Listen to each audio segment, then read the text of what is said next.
Hello ಮಕ್ಕಳೇ, physics ಮೆಸ್ಟರ್ YouTube ಚಾನಲ್ಗೆ ಸ್ವಾಗತ ಸುಸ್ವಾಗತ. ಈ ವಿಡಿಯೋನಲ್ಲಿ ನಾವೇನು ಡಿಸ್ಕಸ್ ಮಾಡ್ತೀವಿ ಅಂತ ಹೇಳಿದ್ರೆ ಎಕ್ಸಸೈಸ್ 5.2 CBSE ಸಿಲೆಬಸ್ ಮತ್ತು exercise 1.2 Karnataka state syllabus and chapter name is arithmetic progression. So arithmetic progression AP ಚಾಪ್ಟ್ರಲ್ಲಿ ಬರುವಂತಹ ಈ ಒಂದು ಎಕ್ಸಸೈಸನ್ನು ನಾವು ಡಿಸ್ಕಸ್ ಮಾಡ್ತಾ ಹೋಗ್ತೀವಿ, ಅಂದರೆ ಸಾಲ್ವ್ ಮಾಡ್ತಾ ಹೋಗ್ತೀವಿ. ಪ್ರೀವಿಯಸ್ ವೀಡಿಯೋನಲ್ಲಿ ನಾನು ಕಂಪ್ಲೀಟಾಗಿ ಎಕ್ಸಸೈಸ್ 5.1 ಮತ್ತು ಅದೇ ರೀತಿ ಸ್ಟೇಟ್ ಸಿಲೆಬಸ್ಸಲ್ಲಿ 1.1 ಕಂಪ್ಲೀಟಾಗಿ ಸಾಲ್ವ್ ಮಾಡಿದ್ದೀನಿ. ಸೊ ಅದನ್ನು ಅಪ್ಲೋಡ್ ಕೂಡ ಆಗಿದೆ, ದಯವಿಟ್ಟು ಅದು ನೋಡಿ ಅಂತ ಹೇಳಿ ನಾನು ಸಜೆಸ್ಟ್ ಮಾಡ್ತೀನಿ. ಈಗ 5.2ನಲ್ಲಿ ಮೊದಲನೇ ಕ್ವಶನ್ ಏನಿದೆ, ಫಿಲ್ ಇನ್ ದ ಬ್ಲ್ಯಾಂಕ್ಸ್ ಅಂತಿದೆ. ಸೊ ಇದು ಕಂಪ್ಲೀಟ್ ಒಂದು ಟೇಬಲ್ ಟೈಪ್ ಕೊಟ್ಟಿರ್ತಾರೆ ನಿಮಗೆ, ಅದರಲ್ಲಿ ಕೆಲವು ವ್ಯಾಲ್ಯೂಸ್ಗಳನ್ನು ಏನು ಮಾಡ್ತಾ ಹೋಗಿರ್ತಾರೆ, ರಿಮೂವ್ ಮಾಡಿರ್ತಾರೆ, ಅದನ್ನು ನಾವು ಫೈಂಡ್ ಔಟ್ ಮಾಡಬೇಕು. So this complete table is based on 2 formulas. 2 formula ಮೇಲೆ ಬೇಸ್ ಆಗಿರುತ್ತೆ. ಆ 2 ಫಾರ್ಮುಲಾನ ನಾನು ಏನು ಮಾಡ್ತೀನಿ, ಫಸ್ಟ್ ಸ್ಟಾರ್ಟಿಂಗಲ್ಲೇ ಬರ್ಕೊಬಿಡ್ತೀನಿ. That is common for all the numericals. Okay, so ಆ ಫಾರ್ಮುಲಾ ಯಾವುದು ಅಂತ ಹೇಳಿದ್ರೆ I just draw the line here. Okay, so formula ಯಾವುದು ಅಂತ ಹೇಳಿದ್ರೆ ಒಂದು common difference formula which is nothing but AN minus AN minus 1 ಇದೊಂದು ಫಾರ್ಮುಲಾ. ಅದ್ರ ಜೊತೆಗೆ ಇನ್ನೊಂದು ಯಾವುದು ಫಾರ್ಮುಲಾ ಅಂತ ಹೇಳಿದ್ರೆ AN is equal to A plus N minus 1 times D. ಈ 2 ಫಾರ್ಮುಲಾ ಮೇಲೆ ಇದೆಲ್ಲ ವ್ಯಾಲ್ಯೂಸ್ಗಳನ್ನು ತಿಳಿತಾ ಹೋಗ್ತೀವಿ. ಓಕೆ, ಸೊ ಫಸ್ಟ್ ಕ್ವಶನಲ್ಲಿ ಏನು ಕೇಳಿದ್ದಾರೆ, we don't know the value of AN value ನನಗೆ ಗೊತ್ತಿಲ್ಲ. ಸೊ ಆ ವ್ಯಾಲ್ಯೂನ ಕಂಡುಹಿಡ್ಕೊಳ್ಳೋದಕ್ಕೆ ಇಷ್ಟು ಇನ್ಪುಟ್ಸ್ಗಳನ್ನು ಅವ್ರು ಕೊಟ್ಟಿದ್ದಾರೆ. ಅದನ್ನು ಯೂಸ್ ಮಾಡಿಕೊಂಡು ನಾವೇನು ಮಾಡ್ತಾ ಹೋಗಬೇಕು, ಸಾಲ್ವ್ ಮಾಡ್ತಾ ಹೋಗಬೇಕು. I will solve any 3 problems. ಮಿಕ್ಕಿದ 2 ಪ್ರಾಬ್ಲಮಿಗೆ ನೀವು ಟ್ರೈ ಮಾಡಿ, ಆಮೇಲೆ ಕಮೆಂಟ್ ಸೆಕ್ಷನಲ್ಲಿ ಕಮೆಂಟ್ ಮಾಡಿ ಅಂತ ಹೇಳ್ತೀನಿ. ಸೊ ಈಗ ಫಸ್ಟ್ ಕ್ವಶನ್ ನಾನು ಸಾಲ್ವ್ ಮಾಡ್ತೀನಿ, ಅದಾದಮೇಲೆ I will solve. Okay, so 4th ಮತ್ತು 5th ಕ್ವಶನ್ ಸಾಲ್ವ್ ಮಾಡ್ತೀನಿ. ಸೆಕೆಂಡ್ ಮತ್ತು ಥರ್ಡ್ನ ನೀವು ಹಾಗೆ ಕೇಳ್ತಾನೆ ಟ್ರೈ ಮಾಡ್ತಾ ಹೋಗ್ಬೋದು. ಸೊ ವಿಡಿಯೋ ನೋಡ್ತಾನೆ ನೀವು ಟ್ರೈ ಮಾಡ್ತಾ ಹೋಗ್ಬೋದು. ಓಕೆ, ಸೊ ಮೊದಲನೇ ಕ್ವಶನ್ ಏನಿದೆ, AN ಫೈಂಡ್ ಔಟ್ ಮಾಡಬೇಕು. ANಗೆ ಫಾರ್ಮುಲಾ ಏನಿದೆ, A ವ್ಯಾಲ್ಯೂ ಏನು ಕೊಟ್ಟಿದ್ದಾರೆ ಅವರೇ ಕೊಟ್ಟಿದ್ದಾರೆ ನೋಡಿ. ಇಲ್ಲಿ ಆ ಪರ್ಟಿಕ್ಯುಲರ್ ಕ್ವಶನ್ ರೆಸ್ಪೆಕ್ಟಿವ್ ಕ್ವಶನ್ಗೆ ಕೊಟ್ಟಿರುವಂಥ ವ್ಯಾಲ್ಯೂ AN ವ್ಯಾಲ್ಯೂದಲ್ಲಿ ಏನು ಕೊಟ್ಟಿದ್ದಾರೆ ಅಂದರೆ 7 ಪ್ಲಸ್ N ವ್ಯಾಲ್ಯೂ ಏನು ಕೊಟ್ಟಿದ್ದಾರೆ 8 ಕೊಟ್ಟಿದ್ದಾರೆ ಮೈನಸ್ 1. ಓಕೆ, ಸೊ ಅದೇ ರೀತಿ ಕಾಮನ್ ಡಿಫರೆನ್ಸ್ ವ್ಯಾಲ್ಯೂ ಏನು ಕೊಟ್ಟಿದ್ದಾರೆ 3 ಕೊಟ್ಟಿದ್ದಾರೆ. ಸೊ ಹಾಗಾಗಿ ಇದನ್ನು ಸಾಲ್ವ್ ಮಾಡಿದ್ರೆ 7 ಪ್ಲಸ್ 8 ಮೈನಸ್ 1 ಅಂದರೆ 7 into 3. Okay, so 7 plus 7 3 is 21. therefore AN value is equal to what 28. So ಹಾಗಾಗಿ ಆನ್ಸರ್ ಏನು ಬರುತ್ತೆ ಮಕ್ಕಳೇ, 28. ಇದು ಮೊದಲನೇ ಕ್ವಶನಿಗೆ ಬರುವಂತಹ ಆನ್ಸರ್. ಓಕೆ, ಅದೇ ರೀತಿ ಸೆಕೆಂಡ್ ಕ್ವಶನಿಗೆ ಹೋಗೋಣ. ಸೆಕೆಂಡ್ ಕ್ವಶನಿಗೂ ಅದೇ ಸೇಮ್ ಫಾರ್ಮುಲಾ ಬೇಕಾಗುತ್ತೆ. ವ್ಯಾಲ್ಯೂಸ್ ಏನೇನಿದೆ ನೋಡೋಣ. So that is AN value ಏನಿದೆ, ಓಕೆ ಹಿಯರ್ 3.6 ಇದೆ, 3.6 ಡೈರೆಕ್ಟ್ ಬರಿತೀನಿ, is equal to A value ಏನಿದೆ ಮೈನಸ್ 18.9 ಇದೆ. ಅದೇ ರೀತಿ ಓಕೆ, ಸೊ N ವ್ಯಾಲ್ಯೂ ಗೊತ್ತಿಲ್ಲ, ಹಾಗಾಗಿ N ಆಗೆ ಬರ್ಕೊಳ್ತೀನಿ. Common N minus 1 common difference ಏನಿದೆ 2.5 ಇದೆ. ಆಯಿತಾ, ಸೊ ಈ ರೀತಿ ಇದೆ. ಸೊ ಇಲ್ಲಿ ಏನು ಮಾಡೋಣ, we will just this one. Okay, so ಈಗೇನು ಮಾಡೋಣ, 3.6 ಇದೆ, 18.9 ಈ ಕಡೆ ಕಳಿಸ್ಕೊಳ್ತೀನಿ. 3.6 ಪ್ಲಸ್ 18.9 ಆಗುತ್ತೆ, ಈಸ್ ಈಕ್ವಲ್ ಟು ಇಲ್ಲೇ N ಮೈನಸ್ 1 ಇಂಟು 2.5 ಮಾತ್ರ ಉಳಿಯುತ್ತೆ. ಸೊ ಇದನ್ನು ಮಲ್ಟಿಪ್ಲೈ ಮಾಡಿದ್ರೆ ಏನಾಗುತ್ತೆ, 2.5 ಇಂಟು N ಅಂದರೆ 2.5N ಮೈನಸ್ 2.5 ಆಗುತ್ತೆ. ಸೊ ಹಿಯರ್ 3.6 ಪ್ಲಸ್ 18.9 ಅಂದರೆ 6 ಪ್ಲಸ್ 9 ಅಂದರೆ 5, 1 ಕ್ಯಾರಿ ಆಗುತ್ತೆ. ಸೊ 8 ಪ್ಲಸ್ 3 ಅಂದರೆ 11 ಪ್ಲಸ್ 1 ಅಂದರೆ 12 ಆಗುತ್ತೆ. ಸೊ 2 1 ಕ್ಯಾರಿ, ಸೊ 1 ಪ್ಲಸ್ 1 ಅಂದರೆ 2 ಆಗುತ್ತೆ. ಸೊ ಇದು ಹೆನ್ಸ್ ಏನಾಗುತ್ತೆ, ಇಲ್ಲಿ ನಿಮಗೆ 18.9 ಪ್ಲಸ್ 3.6 ಅಂದರೆ 22.5 ಆಗುತ್ತೆ, ಈಸ್ ಈಕ್ವಲ್ ಟು ಈ ಮೈನಸ್ 2.5ನ ಈ ಕಡೆ ಕಳಿಸ್ಕೊಳ್ತೀನಿ. ಅವಾಗ ಏನಾಗುತ್ತೆ ಪ್ಲಸ್ 2.5 ಆಗುತ್ತೆ. ಸೊ ಅವಾಗ ಏನಾಗುತ್ತೆ, that is equal to 2.5N. So 22.5 plus 2.5 ಅಂದರೆ 25 ಆಗುತ್ತೆ, ಈಸ್ ಈಕ್ವಲ್ ಟು 2.5N ಆಗುತ್ತೆ. ಸೊ ಇದನ್ನ ಇಲ್ಲಿ ಮಲ್ಟಿಪ್ಲಿಕೇಶನ್ ಇದೆ, RHS ಇಂದ LHSಗೆ ಬಂದರೆ 25 ಡಿವೈಡೆಡ್ ಬೈ 2.5 ಆಗುತ್ತೆ, which is equal to N. So ಇದು ಡಿವಿಷನ್ ಮಾಡೋದು ಗೊತ್ತಾಗಲಿಲ್ಲ ಅಂದರೆ ಪಾಯಿಂಟ್ನ ಈ ಕಡೆ ಕಳಿಸ್ಕೊಳ್ಳಿ. ಅವಾಗ ಏನಾಗುತ್ತೆ 250 divided by 25. This is just shifting of point. ಒಂದು ಪಾಯಿಂಟನ್ನು ಡೆಸಿಮಲ್ಸಿಂದ ಆಚೆ ಕಳಿಸಿದ್ರೆ ಡಿನಾಮಿನೇಟ್ರಲ್ಲಿ ಕಳಿಸಿದ್ರೆ ನ್ಯೂಮರೇಟ್ರಿಗೆ ಒಂದು 0 ಹಾಕಬೇಕು, ನ್ಯೂಮರೇಟ್ರಲ್ಲಿ ರೈಟ್ ಸೈಡಿಗೆ ಕಳಿಸಿದ್ರೆ ಡಿನಾಮಿನೇಟ್ರಿಗೆ ಒಂದು 0 ಹಾಕಬೇಕು. ಸೊ ಅವಾಗ 25 1s 25 10s. So therefore N is equal to ಏನಾಗುತ್ತೆ 10 ಆಗುತ್ತೆ. ಓಕೆ, ಸೊ N ವ್ಯಾಲ್ಯೂ ಏನಾಗುತ್ತೆ ಇಲ್ಲಿ ನಮಗೆ 10 ಸಿಗುತ್ತೆ. ಓಕೆ, ಸೊ ಅದೇ ರೀತಿ 5th ಸಬ್ ಕ್ವಶನ್ ಒಂದಿದೆ. ಐ ಹೋಪ್ ನೀವು ಈ 2 ಕ್ವಶನ್ ಟ್ರೈ ಮಾಡ್ತಾ ಇದ್ದೀರಾ ಅಂತ ಅಂದ್ಕೊಳ್ತೀನಿ. ಟ್ರೈ ಮಾಡಿದ್ರೆ ಕಮೆಂಟ್ ಸೆಕ್ಷನಲ್ಲಿ ಆನ್ಸರ್ ಹಾಕಿ. ಸೊ ನೆಕ್ಸ್ಟ್ 5th ಕ್ವಶನಿಗೆ ಹೋಗೋಣ. So I just rub this one. Yes, 5th sub ಕ್ವಶನಿಗೆ ಹೋಗೋಣ. 5th ಸಬ್ ಕ್ವಶನಲ್ಲಿ ಏನಿದೆ, okay, so the same formula DN formula use ಮಾಡೋದು ಸ್ವಲ್ಪ ರೇರ್. ಓಕೆ, ಸೊ ಬಟ್ ಅದನ್ನು ತಿಳ್ಕೊಂಡಿದ್ರೆ ಒಳ್ಳೆಯದು. ಸೊ ಯಾವುದು 5th ಕ್ವಶನಿಗೆ ಹೋಗೋಣ. 5th ಕ್ವಶನಲ್ಲಿ ಏನು ಕೊಟ್ಟಿದ್ದಾರೆ, AN ವ್ಯಾಲ್ಯೂ ಕಂಡುಹಿಡಿಬೇಕು. ಸೊ ಹಾಗಾಗಿ AN is equal to formula already ಇದೆ. A ವ್ಯಾಲ್ಯೂ ಏನಿದೆ 3.5 ಇದೆ. ಓಕೆ, ಪ್ಲಸ್ N ವ್ಯಾಲ್ಯೂ ಏನಿದೆ ಅವರೇ ಕೊಡ್ತಾ ಇದ್ದಾರೆ 105 ಅಂತ, 105 ಮೈನಸ್ 1 ಕಾಮನ್ ಡಿಫ್ರೆನ್ಸ್ ಏನಿದೆ ಡಿ ಇದೆ. This is very much easy. 3.5 plus 105 minus 1 ಅಂದರೆ 104. 104 ಇಂಟು ಕಾಮನ್ ಡಿಫ್ರೆನ್ಸ್ ಏನು 0. ಎಷ್ಟಾದರೂ ಮಲ್ಟಿಪ್ಲೈ ಮಾಡಿ ಅಲ್ಟಿಮೇಟ್ಲಿ ಏನು ಉಳಿಯುತ್ತೆ ನಿಮಗೆ answer AN is equal to 3. Common difference same ಇದ್ದರೆ ಯಾವ ಟರ್ಮ್ ಆದರೂ ತಗೊಳ್ಳಿ, that is okay the same number will remain. Okay, so these are the solution for this question. So 3 question solve ಮಾಡಿದ್ದೀನಿ, 2 ನೀವು ಸಾಲ್ವ್ ಮಾಡಿದ್ದೀರಾ ಅಂದ್ಕೊಳ್ತೀನಿ. ನಾವು let us move to second question. ನಮಗೆ ಏನು ಕೊಟ್ಟಿದ್ದಾರೆ, multiple choice question, 2 sub question ಕೊಟ್ಟಿದ್ದಾರೆ ಅದರಲ್ಲಿ. ಓಕೆ, ಸೊ ಅದರಲ್ಲಿ ಫಸ್ಟ್ ಕ್ವಶನ್ ಸಾಲ್ವ್ ಮಾಡ್ತಾ ಹೋಗೋಣ. ಇದಕ್ಕೂ ಅಷ್ಟೇ ಬೇಕಾಗಿರೋದು 2 formula. Okay, so first sub question, ಅದರಲ್ಲಿ ಫಸ್ಟ್ ಫಾರ್ಮುಲಾ ಅಂದರೆ D is equal to AN minus AN minus 1 ಅಂತೇಳಿ ಒಂದು ಫಾರ್ಮುಲಾ, ಇನ್ನೊಂದು AN is equal to A plus N minus 1 times D ಅನ್ನೋ ಒಂದು ಫಾರ್ಮುಲಾ. ಈ 2 ಫಾರ್ಮುಲಾ ನೀವು ಕ್ವಶನ್ ಕೊಟ್ಟಾಗ ಬರೆದ್ಬಿಟ್ಟು ಫಾರ್ಮುಲಾಗೆ ಮಾರ್ಕ್ಸ್ ಇದ್ದೇ ಇರುತ್ತೆ. ಓಕೆ, ಸೊ ಏನು ಹೇಳ್ತಿದ್ದಾರೆ, 30th term, first term, second term, 4th term, 5th term ಅಂತೆಲ್ಲ ಬಂದಾಗ ಆ ವ್ಯಾಲ್ಯೂ ಏನಂತ ತಗೋಬೇಕು, N ಅಂತ ತಗೋಬೇಕು, AN ಅಂತ ತಗೋಬಾರ್ದು. ಅದೇ ಒಂದು ಕನ್ಫ್ಯೂಷನ್ ಆಗೋದು. ಈಗ ಇದು 10 ಅನ್ನೋದು first term, second term, 3rd term, 4th term, 5th term ಅಂತ ಬರುತ್ತಲ್ಲ, these are nothing but what N values. ಅದೇ ಈ ವ್ಯಾಲ್ಯೂಗಳು ಬಂದಾಗ ಅದು A1, A2, A3, A4, A5 ಅದೇ ರೀತಿ AN ವ್ಯಾಲ್ಯೂ ಬರುತ್ತೆ. ಅವ್ರು ಕೇಳ್ತಿರೋದು 30th ಟರ್ಮ್. ಹಾಗಾದರೆ ನಾವೇನು ತಗೋಬೇಕು, N should be equal to 30. Okay, first term ಅವರೇ ಕೊಟ್ಟಿದ್ದಾರೆ, ಏನಿದೆ A ಇಸ್ ಈಕ್ವಲ್ ಟು 10 ಅಂತ ಕೊಟ್ಟಿದ್ದಾರೆ. ನೆಕ್ಸ್ಟ್ ಕಾಮನ್ ಡಿಫ್ರೆನ್ಸ್ ಗೊತ್ತಾಗಿದೆ, N ವ್ಯಾಲ್ಯೂ ನಾವು okay, so N value already ಕೊಟ್ಟಿದ್ದಾರೆ. ನೆಕ್ಸ್ಟ್ ಏನು ತಿಳ್ಕೊಬೇಕು ನಾವು, ಓಕೆ, ಕಾಮನ್ ಡಿಫ್ರೆನ್ಸ್ ತಿಳ್ಕೊಬೇಕು. ಕಾಮನ್ ಡಿಫ್ರೆನ್ಸಿಗೆ ಫಾರ್ಮುಲಾ, ಜನರಲ್ ಫಾರ್ಮುಲಾ ಏನೋ, this is the general formula. ಅವರೇ AP ಅಂತ ಕೊಟ್ಟಿರೋದ್ರಿಂದ 3 ಸಲ ಕಾಮನ್ ಡಿಫ್ರೆನ್ಸ್ ಅಥವಾ ಮತ್ತೊಂದು ಸಲ ಪ್ರೂವ್ ಮಾಡೋ ಅವಶ್ಯಕತೆ ಇಲ್ಲ, ಇದು AP ಅಂತ. ಡೈರೆಕ್ಟ್ ಫಾರ್ಮುಲಾ ಹಾಕಿ ಯಾವುದಾದ್ರೂ ಒಂದು ಫಾರ್ಮುಲಾ A2 ಮೈನಸ್ A1 ಅಂತಲೇ ಹಾಕಿ ಕಾಮನ್ ಡಿಫ್ರೆನ್ಸ್ ಸಿಕ್ಬಿಡುತ್ತೆ. A2 ವ್ಯಾಲ್ಯೂ ಏನು 7, A1 ವ್ಯಾಲ್ಯೂ ಏನು 10, ಸೊ ಕಾಮನ್ ಡಿಫ್ರೆನ್ಸ್ ಈಸ್ -3. ಈಗ ನಾವು ಯಾವುದನ್ನು ತಗೋಬೇಕು, 30th ಟರ್ಮ್ ಅಂದರೆ A30. N ವ್ಯಾಲ್ಯೂನಲ್ಲಿ ಏನು ಹಾಕಬೇಕು, 30 ಹಾಕಬೇಕು. A30 is equal to, okay, so first term is 10, N minus 1 that is 30 minus 1, common difference is -3. So ಅದನ್ನು ಸಾಲ್ವ್ ಮಾಡಿದ್ರೆ 30 ಇಂಟು 30 ಪ್ಲಸ್, ಸಾರಿ ಇಲ್ಲಿ ಪ್ಲಸ್ 29 ಇಂಟು -3. ಓಕೆ, ಸೊ ಇಲ್ಲೇನಾಗುತ್ತೆ 10 plus into minus is minus ಆಗುತ್ತೆ. ಇಲ್ಲೇನು ಮಾಡೋಣ, 29 into 3 ತೊಗೊಳ್ಳೋಣ. 29 into 3 ಅಂತ ಹೇಳಿದ್ರೆ 57. ಸೊ 30 ಇಂಟು 3 ಅಂದರೆ 90 ಆಗುತ್ತೆ. 29 ಇಂಟು 3 ಅಂತ ಹೇಳಿದ್ರೆ ನಿಮಗೆ 87 ಬರುತ್ತೆ ವ್ಯಾಲ್ಯೂ ಅಷ್ಟೇ. So 9 3 is 27, 3 2 is 6 plus 2 87. Okay, so ಅವಾಗ ಏನಾಯಿತು, ಈಗ ಮೈನಸ್ ಇಲ್ಲಿ ಗ್ರೇಟರ್ ವ್ಯಾಲ್ಯೂಸ್ ಏನೇನಿದೆ 87ಗಿದೆ, ಹಾಗಾಗಿ 10 ಮೈನಸ್ 87 ಅಂದರೆ 77. ಸೊ 30th ಟರ್ಮ್ ಏನಾಗುತ್ತೆ 77. ಲೆಟ್ ಅಸ್ ಚೆಕ್ ಆಪ್ಷನ್ ಇದೆಯಾ ಅಂತೇಳಿ. ಇದೆ, that is option C. Okay, so I hope you understood. ಇದು ತುಂಬ ಈಸಿ, ಮಲ್ಟಿಪಲ್ ಚಾಯ್ಸ್ ಕ್ವಶನ್ಗೆ ಕೇಳ್ಬೋದಂಥ ಕ್ವಶನು, MCQಗೆ. Okay, fine. ನಾವೀಗ ಯಾವುದು ಸೆಕೆಂಡ್ ಸಬ್ ಕ್ವಶನ್ನ ಟ್ರೈ ಮಾಡೋಣ. So I will rub this one. So second sub ಕ್ವಶನಲ್ಲಿ ಏನೇನು ಕೊಟ್ಟಿದ್ದಾರೆ, ಓಕೆ, ಸೊ ಅದರಲ್ಲೂ 11th ಟರ್ಮ್ ಕಂಡುಹಿಡಿಯೋದಕ್ಕೆ ಕೇಳಿದ್ದಾರೆ. That means N is equal to ಏನು ಕಂಡುಹಿಡಿಬೇಕು, N is equal to 11. Okay, so ಹಾಗಾಗಿ A11 ಕಂಡುಹಿಡಿಬೇಕು. Is equal to A value ಏನು ಕೊಟ್ಟಿದ್ದಾರೆ -3. Okay, plus 11 minus 1, common difference ನಮಗೆ ಗೊತ್ತಿಲ್ಲ, that is equal to A2 minus A1. General formula ಇದನ್ನು mention ಮಾಡಿರಲೇಬೇಕು ಆನ್ಸರ್ಸಲ್ಲಿ. ಆಮೇಲೆ ನೀವು ಈ ರೀತಿ ಬರ್ಕೋಬೋದು, A2 ಮೈನಸ್ A1 ಅಂದರೆ -1/2 -3. Okay, -1/2 A2.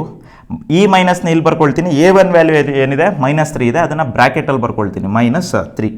So therefore -1/2 plus 3 ಆಗುತ್ತೆ. ಓಕೆ, ಸೊ 3ರಲ್ಲಿ ಅರ್ಧ ಕಳೆದ್ರೆ ಎಷ್ಟು, 2.5 ಬರುತ್ತಲ್ವಾ. ಸಿಂಪಲ್ ಇದು ಅಷ್ಟೇ. ಸೊ ಇಲ್ಲ ಸರ್ ನಾವು LCM ಅಲ್ಲೇ ಮಾಡ್ತೀನಿ, LCM ಅಲ್ಲೇ ಮಾಡ್ಬೋದು. ಸೊ 2 ಇಲ್ಲಿ -1 ಪ್ಲಸ್ ಏನಾಗುತ್ತೆ 3. ಸೊ ಅವಾಗ ಏನಾಗುತ್ತೆ ಇಲ್ಲಿ 2.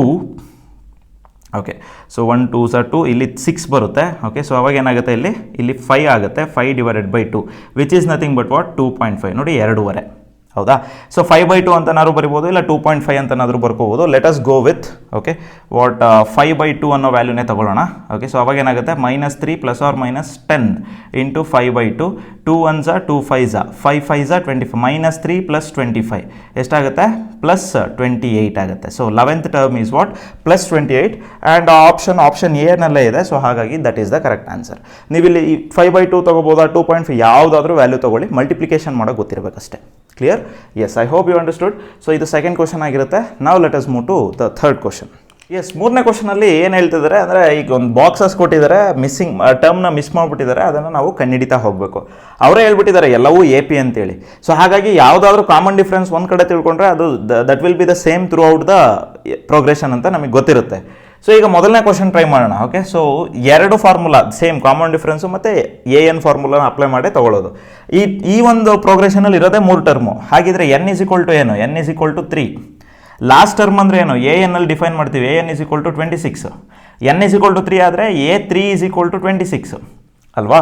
ಓಕೆ, ಮೊದಲನೇ ಟರ್ಮ್ ಏನಾಗುತ್ತೆ? ದ ಫಸ್ಟ್ ಟರ್ಮ್ = ಅವರೇ ಕೊಟ್ಟಿದ್ದಾರೆ ನೋಡಿ, ಇಲ್ಲಿ 2 ಅಂತ ಕೊಟ್ಟಿದ್ದಾರೆ. ಸೊ ಹಾಗಾಗಿ A3 ಜನರಲ್ ಫಾರ್ಮ್ ಪ್ರಕಾರ ನೋಡಿ, ಈಗ ಜನರಲ್ ಫಾರ್ಮ್ ಅಪ್ಲೈ ಮಾಡ್ತೀವಿ. A3 = what? A + 2D. ಅದರಲ್ಲಿ A3 ಅಂದರೆ 26 ಗೊತ್ತು, ಓಕೆ, A ಅಂದರೆ 2 ಗೊತ್ತು, +2 ಇಂಟು ಕಾಮನ್ ಡಿಫ್ರೆನ್ಸ್ ಗೊತ್ತಿಲ್ಲ. ಯಾಕಂದರೆ ಸೆಕೆಂಡ್ ಟರ್ಮ್ ಬೇಕು ಅಂದರೆ ನಮಗೆ ಕಾಮನ್ ಡಿಫ್ರೆನ್ಸ್ ಸಿಕ್ಕಿದ್ರೆ ಸೆಕೆಂಡ್ ಟರ್ಮ್ ಈಸಿಯಾಗಿ ಸಿಗುತ್ತೆ. ಸೊ ಹಾಗಾಗಿ 2 ಈ ಕಡೆ ಕಳಿಸಿದ್ರೆ 26 - 2 = 2D. ಈಗ 24 = D / 2. ಸೊ ಅಂದರೆ 24/2 = D ಆಗುತ್ತೆ. Therefore 12 = D. ಕಾಮನ್ ಡಿಫ್ರೆನ್ಸ್ ಏನು ಸಿಕ್ತು? 12 ಸಿಕ್ತು. ಸೊ ಹಾಗಾಗಿ ಸೆಕೆಂಡ್ ಟರ್ಮ್ ಬೇಕು. ಸೆಕೆಂಡ್ ಟರ್ಮ್ನ ಯಾವುದ್ರಲ್ಲಿ ಡಿನೋಟ್ ಮಾಡ್ತೀವಿ? A2 ಅಂದರೆ ಜನರಲ್ ಫಾರ್ಮ್ ಪ್ರಕಾರ A2 ಜನರಲ್ ಫಾರ್ಮ್ ಪ್ರಕಾರ ಏನಾಗುತ್ತೆ? A + D ಆಗುತ್ತೆ. A ಎಷ್ಟು? 2, D ಎಷ್ಟು? 12, which is equal to 14. So ಹಾಗಾಗಿ A2 ವ್ಯಾಲ್ಯೂ ಏನು ಬರುತ್ತೆ ಅಂದರೆ ಸೆಕೆಂಡ್ ಟರ್ಮ್ ವ್ಯಾಲ್ಯೂ ಏನು ಬರುತ್ತೆ? 14. This is the answer. Simple. Okay, so ಇದೊಂದು ಸ್ವಲ್ಪ ಸಿಂಪಲ್ ಆಗಿದೆ. ನೆಕ್ಸ್ಟ್ ಕ್ವಶನ್ ನೋಡೋಣ. Okay, so second sub question ನೋಡೋಣ. ಸೆಕೆಂಡ್ ಸಬ್ ಕ್ವಶನ್ ಸ್ವಲ್ಪ ಡಿಫ್ರೆಂಟ್ ಆಗಿದೆ. ಓಕೆ, ಅವರೇ ಕೊಟ್ಟಿದ್ದಾರೆ, ಸೆಕೆಂಡ್ ಟರ್ಮ್ ಕೊಟ್ಟಿದ್ದಾರೆ, A2 ಅಂತ ಕೊಟ್ಟಿದ್ದಾರೆ. A2 = what? 13. A2 ಅಂದರೆ ನಮಗೆ, ಓಕೆ ಫೈನ್, ಅದನ್ನು ಬರ್ಕೊಳ್ತೀನಿ ನಾನು ಆಮೇಲೆ. ನೆಕ್ಸ್ಟ್ ಲಾಸ್ಟ್ ಟರ್ಮ್ ಕೊಟ್ಟಿದ್ದಾರೆ. ಎಷ್ಟು ಟರ್ಮ್ಸ್ ಇದೆ ಟೋಟಲ್? 1 2 3 4 ಟರ್ಮ್ಸ್ ಇದೆ. A4 = ಎಷ್ಟು ಕೊಟ್ಟಿದ್ದಾರೆ? 3 ಅಂತ ಕೊಟ್ಟಿದ್ದಾರೆ. ಸೊ ಆಬ್ವಿಯಸ್ಲಿ ಕಾಮನ್ ಡಿಫ್ರೆನ್ಸು ಮೈನಸಲ್ಲಿ ಬರುತ್ತೆ, ಯಾಕಂದರೆ ಹಿಂದಿನ ಟರ್ಮು ಮುಂದಿನ ಟರ್ಮ್ಗಿಂತ ಜಾಸ್ತಿ ಇದೆ ಹಾಗಾಗಿ. ಸೊ ಈಗ A2 ಅಂದರೆ ಏನು? A2 ಅಂದರೆ A + D = 13. A4 ಅಂದರೆ ಏನಾಗುತ್ತೆ? A + 3D = 3. ಹೌದಾ? ಸೊ ನಮಗೆ ಇದು ಯಾವ ಫಾರ್ಮಲ್ಲಿ ಬಂತು? ಲೀನಿಯರ್ ಈಕ್ವೇಷನ್ 9th ಅಲ್ಲಿ ಕಲ್ತಿರ್ತೀರ ಅಂದ್ಕೊಳ್ತೀನಿ. Pair of linear equation, elimination method. ಏನಿಲ್ಲ, ಇಲ್ಲಿ ಏನು ಮಾಡಬೇಕು ಅಂತ ಹೇಳಿದ್ರೆ, ಇಲ್ಲಿ x + 3y = x + 4y = ಅಂತ ಕಲ್ತಿರ್ತೀರಲ್ಲ, A ಮತ್ತು D ಬಂದಿದೆ ಅಷ್ಟೇ. ಸೊ ನಾವೇನು ಮಾಡಬೇಕು? Let us take this as equation 1, this as equation 2. Equation 1 - 2 ಮಾಡೋಣ ಅಷ್ಟೇ. 1 - 2 ಮಾಡಿದ್ರೆ ಏನಾಗುತ್ತೆ? ಇಲ್ಲಿ ಮೈನಸ್ ಆಗುತ್ತೆ, ಸೈನ್ ಏನಾಗುತ್ತೆ? ಇಲ್ಲಿ ಚೇಂಜ್ ಆಗುತ್ತೆ, ಪ್ಲಸ್ ಇದ್ದೇನಾಗುತ್ತೆ? ಮೈನಸ್ ಆಗುತ್ತೆ. ಫಾರ್ ಟೈಮ್ ಬೀಯಿಂಗ್ ನಾವು ಈ ಸೈನ್ಗಳನ್ನು ಕನ್ಸಿಡರ್ ಮಾಡ್ಕೋಬೇಕು. ಸೊ ಅವಾಗ ಏನಾಯಿತು? Here A gets cancel. ಇಲ್ಲಿ ಪ್ಲಸ್ ಇದೆ, ಮೈನಸ್ ಇದೆ. ಸೊ 1D ಜಾಸ್ತಿನಾ 3D ಜಾಸ್ತಿನಾ? ಆಬ್ವಿಯಸ್ಲಿ 3D ಜಾಸ್ತಿ. ಹಾಗಾಗಿ ಗ್ರೇಟರ್ ವ್ಯಾಲ್ಯೂ ಸೈನು ಮೈನಸ್ ಹಾಕಬೇಕು. ಪ್ಲಸ್ ಮೈನಸ್ ಇರೋದ್ರಿಂದ ಮೈನಸ್ ಮಾಡಬೇಕು, ಸಬ್ಟ್ರಾಕ್ಷನ್ ಮಾಡಬೇಕು. ಅವಾಗ ಏನಾಗುತ್ತೆ? 2D ಆಗುತ್ತೆ. ಸೊ ಇಲ್ಲಿ ಪ್ಲಸ್ ಇದೆ, ಇಲ್ಲಿ ಮೈನಸ್ ಇದೆ. ಸೊ ಗ್ರೇಟರ್ ವ್ಯಾಲ್ಯೂ ಸೈನ್ ಏನಿದೆ? ಪ್ಲಸ್. 13 3 ಹೋದರೆ 10 ಆಗುತ್ತೆ. So therefore common difference D = 10 / -2. ಅವಾಗ ಏನಾಗುತ್ತೆ? That will be equal to -5. Common difference ಏನು ಬಂತು? -5 ಬಂತು. ಸೊ ನಾವೀಗ ಯಾವ ಟರ್ಮ್ನ ಕಂಡುಹಿಡ್ಕೋಬೇಕು? ಫಸ್ಟು ಥರ್ಡ್ ಟರ್ಮ್ನ ಕಂಡುಹಿಡ್ಕೊಳ್ಳೋಣ. ಬಟ್ ಆದರೆ ಫಸ್ಟ್ ಟರ್ಮ್ ನಮಗೆ ಗೊತ್ತಿಲ್ಲ. ಆದರೆ we have to take equation 1. Equation 1 ಏನು ಹೇಳುತ್ತೆ? A + D = 13 ಹೇಳುತ್ತೆ. ಈಗ ಆಲ್ರೆಡಿ D ವ್ಯಾಲ್ಯೂ ನಮಗೆ ಗೊತ್ತಾಗಿದೆ. So A ± 5 = 13. So therefore A = ಈ ಪ್ಲಸ್ ಇಂಟು ಮೈನಸ್ ಇಸ್ ಏನಾಗುತ್ತೆ? -5 = 13. A -5 ಆ ಕಡೆ ಹೋದ್ರೆ ಏನಾಗುತ್ತೆ? 13 + 5 which is equal to 18. So first term ಏನಾಯಿತು? ನಮಗೆ ಸಿಕ್ಕೋಯ್ತು, 18 ಅಂತ ಸಿಕ್ತು. ಈಗ ಮೂರನೇ ಟರ್ಮ್ ಕಂಡುಹಿಡ್ಕೋಬೇಕಷ್ಟೇ. ಸೊ ಥರ್ಡ್ ಟರ್ಮ್ ಕಂಡುಹಿಡಿಯೋದಾದರೆ A3 = A + 2D. A ಎಷ್ಟು? 18 plus, okay, so I will write down side. So A ಎಷ್ಟು? 18 ಪ್ಲಸ್ 2 ಟೈಮ್ಸ್ D ಎಷ್ಟು? -5. ಸೊ 18 - 10 ಅಂತ ಹೇಳಿದ್ರೆ ಎಷ್ಟಾಗುತ್ತೆ? 8. So therefore next term ಏನಾಗುತ್ತೆ? 8 ಬರುತ್ತೆ. Okay, so 18 13 8 3. This is the what? Sequence, arithmetic progression. ಅರ್ಥ ಆಯಿತು ಅಂದ್ಕೊಳ್ತೀನಿ. ಪಾಸ್ ಮಾಡಿಬಿಟ್ಟು ಒಂದ್ಸಲ ಸಾಲ್ವ್ ಮಾಡಿ, ಕ್ಲಿಯರಾಗಿ ಗೊತ್ತಾಗುತ್ತೆ. ಸೊ ಮೂರನೇ ಕ್ವಶನ್ ಟ್ರೈ ಮಾಡಿ ನೋಡೋಣ. ಟ್ರೈ ಮಾಡಿ ಈ ಟರ್ಮ್ ಏನು ಬರುತ್ತೆ? ಸೆಕೆಂಡ್ ಟರ್ಮ್ನ ಕಮೆಂಟ್ ಸೆಕ್ಷನಲ್ಲಿ ಹಾಕಿ, ಥರ್ಡ್ ಟರ್ಮ್ ಕಮೆಂಟ್ ಸೆಕ್ಷನಲ್ಲಿ ಹಾಕಿ. ಸೊ ನಾನೇನು ಮಾಡ್ತೀನಿ ಅಂದರೆ ಥರ್ಡ್ ಕ್ವಶನ್ ನಾನು ನಿಮಗೆ ಬಿಟ್ಬಿಡ್ತೀನಿ, ಸಾಲ್ವ್ ಮಾಡಿ. ತುಂಬ ಈಸಿ ಇದೆ. ಮಿಕ್ಸ್ಡ್ ಫ್ರಾಕ್ಷನ್ ಇದೆ, ಇದನ್ನು convert it into improper fraction. 9 × 18 19/2 ಬರುತ್ತೆ. ಸೊ ಅದನ್ನು ನೀವು ಸಾಲ್ವ್ ಮಾಡ್ತಾ ಹೋಗಿ. ಇದೊಂದು ಕ್ವಶನಿಗೆ ಕಮೆಂಟ್ ಸೆಕ್ಷನಲ್ಲಿ A2 ಏನು, A3 ಏನು, ಇದನ್ನು ಸಾಲ್ವ್ ಮಾಡಿ ಕಮೆಂಟ್ ಸೆಕ್ಷನಲ್ಲಿ ಬರೀತೀರಾ ಅಂದ್ಕೊಳ್ತೀನಿ. ನಾವು let us move to fourth question. Fourth question ಸ್ವಲ್ಪ ಡಿಫ್ರೆಂಟ್ ಆಗಿದೆ. ಓಕೆ, ಸೊ ಸಾಲ್ವ್ ಮಾಡೋಣ. ಮೊದಲನೇ ಟರ್ಮ್ ಅವರೇ ಕೊಟ್ಬಿಟ್ಟಿದ್ದಾರೆ, ವಿಚ್ ಈಸ್ -4 ಅಂತ. ಲಾಸ್ಟ್ ಟರ್ಮ್ ಕೊಟ್ಟಿದ್ದಾರೆ ನೋಡಿ, ಇಲ್ಲಿ ಎಷ್ಟು ಟರ್ಮ್ ಇದೆ ನೋಡಿ? 1 2 3 4 5 6 ಇದೆ. ಸೊ ಹಾಗಾಗಿ A6 = ಲಾಸ್ಟ್ ಟರ್ಮ್ ಏನಾಗುತ್ತೆ? 6. n = ಏನಾಗುತ್ತೆ? 6. Don't get confused. 6 ಟರ್ಮು ಇದೆ, ಕೊನೆ ಟರ್ಮು 6 ಅಷ್ಟೇ. n ವ್ಯಾಲ್ಯೂನೇ 6, 6 ಟರ್ಮ್ ಇದೆ. ಲಾಸ್ಟ್ ವ್ಯಾಲ್ಯೂ ಏನು? ಸಿಕ್ಸ್ತ್ ವ್ಯಾಲ್ಯೂ ಏನು? ಸಿಕ್ಸ್ತ್ ಟರ್ಮ್ ವ್ಯಾಲ್ಯೂ ಏನು? 6 ಆಗೇ ಇರುತ್ತೆ. ಸೊ ಹಾಗಾಗಿ ಕನ್ಫ್ಯೂಷನ್ ಆಗೋದು ಬೇಡ. ನಾವೀಗ ಏನು ಕಂಡುಹಿಡಿಬೇಕು, ಸೆಕೆಂಡ್ ಟರ್ಮ್ ಕಂಡುಹಿಡಿಬೇಕು. ಹಾಗಿದ್ರೆ ಫಸ್ಟ್ ಕಾಮನ್ ಡಿಫ್ರೆನ್ಸ್ ಬೇಕು. ಸೆಕೆಂಡ್ ಟರ್ಮ್ ಅಂದ್ರೆ ಏನು, A plus D general form ಪ್ರಕಾರ. ಡಿ ಗೊತ್ತಿಲ್ಲ ನಮಗೆ, ಡಿ ಎಲ್ಲಿ ಸಿಗುತ್ತೆ, ಈ ಫಾರ್ಮುಲಾದಲ್ಲಿ ಸಿಗುತ್ತೆ. A N is equal to A plus N minus one times D ಇದೆಯಲ್ಲ, ಈ ಫಾರ್ಮುಲಾದಲ್ಲಿ ಸಿಗುತ್ತೆ. ಸೊ ಇಲ್ಲಿ ಎ ಎನ್ ವ್ಯಾಲ್ಯೂ ಏನು ಅಂದರೆ ಲಾಸ್ಟ್ ಟರ್ಮ್ ಯಾವುದು, 6. ಹಾಗಿದ್ರೆ ಅದು ಎಷ್ಟನೇ term, 6th term. A 6 is equal to first term ಏನು -4 plus total number of terms ಎಷ್ಟಿದೆ 6. ನೋಡಿ ಇಲ್ಲಿ ಏನು ಸಿಗಬೇಕಾದ್ರೆ 1 2 3 4 5 6. ಸೊ ಹಾಗಾಗಿ 6 - 1 ಕಾಮನ್ ಡಿಫ್ರೆನ್ಸ್ ಗೊತ್ತಿಲ್ಲ, ಹಾಗೆ ಬರ್ಕೊಳ್ತೀನಿ. 6th ಎ 6 ವ್ಯಾಲ್ಯೂ ಏನಾಗುತ್ತೆ, ಅದು ಕೂಡ 6. -4 ಈ ಕಡೆ ಬಂದರೆ +4 ಆಗುತ್ತೆ. ಈಸ್ ಈಕ್ವಲ್ ಟು 6 - 1 ಅಂದರೆ 5 ಡಿ ಆಗುತ್ತೆ. 6 + 4 ಅಂದರೆ 10. 5 ಈ ಕಡೆ ಕಳಿಸ್ಕೊಳ್ಳೋಣ. ಈಸ್ ಈಕ್ವಲ್ ಟು ಯಾಕಂದರೆ ಡಿ, ಯಾಕಂದರೆ ಮಲ್ಟಿಪ್ಲಿಕೇಶನ್ ಇದೆ, ಹಾಗಾಗಿ ಇಲ್ಲಿ ಡಿವಿಷನ್ ಆಗುತ್ತೆ. So common difference D is equal to 5 1s 5 2s. Common difference ಏನು ಬಂತು, 2 ಬಂತು. ನಮಗೆ ಎ ಮತ್ತು ಡಿ ಗೊತ್ತಾದರೆ ಮುಗೀತು, ಎಷ್ಟನೇ ಟರ್ಮ್ ಬೇಕಾದರೂ ಕಂಡುಹಿಡ್ಕೋಬೋದು. Okay fine. ಸೊ ಈಗ ನಮಗೆ ಯಾವ್ದು ಬೇಕು, ಸೆಕೆಂಡ್ ಟರ್ಮ್ ಬೇಕು. ಸೊ ಹಾಗಾಗಿ A2 is equal to A plus D. A value ಎಷ್ಟು, -4. ಕಾಮನ್ ಡಿಫ್ರೆನ್ಸ್ ವ್ಯಾಲ್ಯೂ ಎಷ್ಟು, 2 ಇದೆ. So -4 + 2 which is equal to -2. A3 value is equal to A plus 2d. ಸೊ -4 + 2 ಟೈಮ್ಸ್ ಕಾಮನ್ ಡಿಫ್ರೆನ್ಸ್ ಏನು, -2. -4 plus into minus is -4. Okay, common difference value ಏನಾಗುತ್ತೆ, 2 ಬರುತ್ತಲ್ಲ, it is not -2. So ಹಾಗಾಗಿ +4 ಆಗುತ್ತೆ. -4 + 4 gets cancel. A3 is equal to 0. A4 value is equal to A plus 3d ಆಗುತ್ತೆ. Okay, so A plus 3d ನೋಡಿ ಹೇಳಿ ನೋಡೋಣ. ಈ 3rd term, 4th term ಮತ್ತು 5th ಟರ್ಮು. ಸೊ ಸಾಲ್ವ್ ಮಾಡಿಬಿಟ್ಟು comment ಸೆಕ್ಷನಲ್ಲಿ ಬರೀರಿ ಎಷ್ಟು ಅಂತ ಹೇಳ್ಬಿಟ್ಟು. ಎ ವ್ಯಾಲ್ಯೂ ಎಷ್ಟು, -4 + 3 times D. Okay, -4 + 6 which is equal to 2. ಅದೇ ರೀತಿ A5, here I will write A5 is equal to a plus 4d. a value ಏನಾಗುತ್ತೆ, ದಟ್ ಈಸ್ a ವ್ಯಾಲ್ಯೂ ಏನಪ್ಪ, -4 plus 4 times 2. So which is nothing but -4 + 8 which is equal to +4. So ಹಾಗಾಗಿ ಈ value ಏನು ಬರುತ್ತೆ, let us write. Second value ಏನು ಬಂತು, -4 -2 0 +2 4 6 8 ಈ ಥರ ಹೋಗ್ತಾ ಹೋಗುತ್ತೆ. So I hope you understood. ನಾವು let us go for the last sub question, 5th sub question ಅನ್ನು ಸಾಲ್ವ್ ಮಾಡಿ ನೆಕ್ಸ್ಟ್ ಕ್ವಶನಿಗೆ ಹೋಗೋಣ. ಸೊ ಅರ್ಥ ಆಯಿತು ಅಂದ್ಕೊಳ್ತೀನಿ. ಪಾಸ್ ಮಾಡಿಬಿಟ್ಟು ಒಂದು ಸಲ ಸಾಲ್ವ್ ಮಾಡಿ and then you will be familiar with these questions. Yes 5th sub ಕ್ವಶನ್ಗೆ ಹೋಗೋಣ. ಇದು ಅಷ್ಟೇ 4th ಸಬ್ ಕ್ವಶನ್ ಥರನೇ. ನೀವು ಪಾಸ್ ಮಾಡಿಬಿಟ್ಟು ಸಾಲ್ವ್ ಮಾಡಿ ಆನ್ಸರ್ನ ಕಮೆಂಟ್ ಸೆಕ್ಷನಲ್ಲಿ ಬರಿಬೋದು. ಸೊ ಯಾವ ಟರ್ಮ್ ಕೊಟ್ಟಿದ್ದಾರೆ, ಸೆಕೆಂಡ್ ಟರ್ಮ್ ಕೊಟ್ಟಿದ್ದಾರೆ, ಲಾಸ್ಟ್ ಟರ್ಮ್ ಕೊಟ್ಟಿದ್ದಾರೆ. ಅದೇ ನಾವು ಇಲ್ಲಿ ಯಾವುದೋ ಒಂದು ಕ್ವಶನ್ ಸಾಲ್ವ್ ಮಾಡಿದ್ವಲ್ಲ, ಸೆಕೆಂಡ್ ಕ್ವಶನ್ ಸಾಲ್ವ್ ಮಾಡಿದ್ವಲ್ಲ, ಆ ಥರ you have to go in that way. So ನಾವೇನು ಮಾಡೋಣ, ಸಾಲ್ವ್ ಮಾಡ್ತಾ ಹೋಗೋಣ. ಲಾಸ್ಟ್ ಟರ್ಮ್ ಏನಿದೆ, ಎಷ್ಟು ಟರ್ಮ್ಸ್ ಇದೆ ನೋಡ್ಕೊಳ್ಳೋಣ. 1 2 3 4 5 6. ಇಲ್ಲೂ ಅಷ್ಟೇ n ಇಸ್ ಈಕ್ವಲ್ ಟು 6 ಇದೆ. ಆದರೆ ಲಾಸ್ಟ್ ಟರ್ಮ್ ಏನಿದೆ, an ಇಸ್ ಈಕ್ವಲ್ ಟು -22 ಇದೆ. ಪ್ರೀವಿಯಸ್ಲಿ ಸೇಮೇ ಇತ್ತು, ಅದು ಡಿಫ್ರೆಂಟ್ ಆಗಬಹುದು. ಸೊ ಹಾಗಾಗಿ A6 ಇಸ್ ಈಕ್ವಲ್ ಟು -22. ಹೌದಾ. ಸೊ A6ಗೆ ಜನರಲ್ ಫಾರ್ಮುಲಾ ಏನಾಗುತ್ತೆ, A6 is equal to A plus 5d ಆಗುತ್ತೆ. So A6 ವ್ಯಾಲ್ಯೂನು -22. ಫಸ್ಟ್ ಟರ್ಮ್ ಗೊತ್ತಿದೆಯಾ, ಗೊತ್ತಿಲ್ಲ. ಸೊ ಹಾಗಾಗಿ ಏನ ಹಾಗೆ ಬರ್ಕೊಳ್ತೀನಿ. +5 ಇಂಟು ಡಿ ಗೊತ್ತಿದೆಯಾ, ಗೊತ್ತಿಲ್ಲ. ಓಕೆ, ಸೊ ಕಾಮನ್ ಡಿಫ್ರೆನ್ಸು ಗೊತ್ತಿಲ್ಲ, ಫಸ್ಟ್ ಟರ್ಮು ಗೊತ್ತಿಲ್ಲ. ಹಾಗಾಗಿ V cannot go in this method. ಈ ಮೆಥಡಲ್ಲಿ ಹೋಗೋದಕ್ಕಾಗಲ್ಲ. ಸೈಮಲ್ಟೇನಿಯಸ್ ಈಕ್ವೇಷನ್ಸ್ ಟೈಪ್ ಬರುತ್ತೆ, ಅದನ್ನು ಬರ್ಕೊಳ್ತಾ ಹೋಗಬೇಕು. ಓಕೆ, ಸೊ ಲಾಸ್ಟ್ ಟರ್ಮ್ ಏನು ಕೊಟ್ಟಿದ್ದಾರೆ, that is A. Okay, so A6 is equal to 22 ಕೊಟ್ಟಿದ್ದಾರೆ. That is A plus, okay, so A plus 5d which is equal to -22 is equal to A plus 5d. So ಇದನ್ನು equation 1 ಅಂತ ತಗೊಳ್ಳೋಣ. Second term ಕೊಟ್ಟಿದ್ದಾರೆ. So that is A2 is equal to 38 ಅಂತ ಕೊಟ್ಟಿದ್ದಾರೆ. Therefore 38 is equal to A plus D. Okay, so this is equation 2. ಈಗ equation 1 ಮತ್ತು 2 ಒಂದೇ ಕಡೆ ಬರ್ಕೊಳ್ತೀನಿ, ಈ ಕಡೆ. ಓಕೆ, ಸೊ ಯಾವ್ದು ಫಸ್ಟ್ ಬರ್ಕೊಳ್ಳೋಣ. ಓಕೆ, ಸೊ ಇದನ್ನೇ ಫಸ್ಟ್ ಬರ್ಕೊಳ್ಳೋಣ. A plus 5d is equal to -22, A plus D is equal to 38. Okay, so ನಾನೇನು ಮಾಡ್ತೀನಿ ಅಂದರೆ ಈಕ್ವೇಷನ್ 1 ಮೈನಸ್ ಈಕ್ವೇಷನ್ 2 ಮಾಡ್ತೀನಿ. ಈಕ್ವೇಷನ್ 1 ಮೈನಸ್ 2 ಮಾಡಿದಾಗ ಈಕ್ವೇಷನ್ 2 ಸೈನ್ಗಳೇ ಏನಾಗಬೇಕು, ಚೇಂಜ್ ಆಗಬೇಕು. ಆಯಿತಾ.